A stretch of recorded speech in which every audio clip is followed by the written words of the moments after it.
London में Pakistan peoples party बरतानिया का 51वां यौम तासीस मनाया गया। तकरीब में रहनुमा और जियालों की कसीर तादाद ने शिरकत की। इसी पर हम देखेंगे bureau chief UK Ghulam Hussain Awan की रिपोर्ट।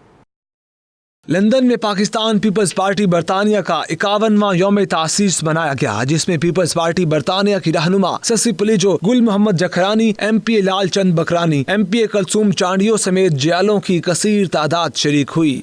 मैं मरने से कब डरती हूँ, मैं मौत की खातिर जिंदा हूँ, मैं मौत की खातिर जिंदा हूँ। तकरीब से खिताब करते हुए ससी पुलिजो ने कहा, पाकिस्तान पीपल्स पार्टी मुल्क की वाहिद जमात है जिसे वफाक की इलामत कहा जा सकता है। पीपल्स पार्टी बरतानिया के सदर मोहसिन बारी ने कहा, इनकी पार्टी एक नजरियाती जमात है जो कभी आमरों के सामने नहीं झुकी। तकरीब में पाकिस्तान पीपल्स पार्टी बरतानिया और पीपल्स पार्टी ग्रेटर लंदन के कारकुनान ने भी भरपूर शिरकत की और सियासत में कलीदी किरदार अदा करने के लिए तजदीद अहद किया।